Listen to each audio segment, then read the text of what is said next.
সুখবর সুখবর সুখবর গাইস, অলিম্পিক নিয়ে অনেক বড় একটা সুখবর আছে। আর গাইস, এই সুখবরটা দেওয়ার আগে আপনাদের একটা কথা বলতে চাই। আপনারা হয়তো সবাই ভাবেন যে আমি বা আমরা যারা পার্টনারে আছি তারা আপনাদের জন্য কিছুই করি না, আমরা নাকি শুধু দালালি করি। কিন্তু গাইস, আসলে আপনাদের যেটা নিয়ে হাইপ থাকে আমরা সেটা নিয়ে কাজ করি, হয়তো আপনারা আমাদের ভুল বুঝেন। তো যাই হোক, অলিম্পিক নিয়ে বাংলাদেশের মডারেটর কি বলে সেটা আপনাদের আগে শোনাই। আচ্ছা, একটা জিনিস আমি আপনাদেরকে জানাই, আপনারা যারা ভিভাজ ক্রিয়েটর আছেন প্রত্যেকেই আমাদেরকে গ্যানা টিমকে প্রচুর পরিমাণে ফিডব্যাক দিয়েছেন ওল্ড পিক নিয়ে, এবং এটা আপনারা কন্টিনিউয়াসলি ফিডব্যাক দিতেই আছেন।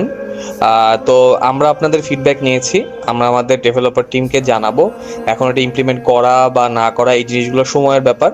তো আপনারা আপনাদের কাজ করেছেন আমাদেরকে ফিডব্যাক দেওয়ার। সো এখন আমাদের টিম এটা নিয়ে ডিসিশন নেবে, যেহেতু এটা অনেক বড় ব্যাপার। এটা হচ্ছে যে অনেকগুলা রিজিয়ন, অনেকগুলা টিম, অনেক কিছুর কম্বিনেশনের ব্যবধানে হবে। So you have done your part. আপনাদের দিক থেকে আপাতত আর কিছু করার নাই, এখন আমাদের ইন্টারনাল টিম এটা নিয়ে দেখবে কি করা যায়। থ্যাংক ইউ সবাইকে। গাইস, এবার আপনারা বলেন আপনারা খুশি হয়েছেন তো? গাইস, আমি কিন্তু আমার কাজটা করে দিছি। আগে হয়তো লাইক শেয়ার চাই আপনাদের কাছ থেকে অনেক বড় ভুল কাজ করে ফেলছিলাম। তো যাই হোক, এবার আপনাদের এই আপডেটটা শোনার পর যাদের যাদের ভালো লাগছে তারা সবাই ভিডিওটা লাইক এবং শেয়ার করে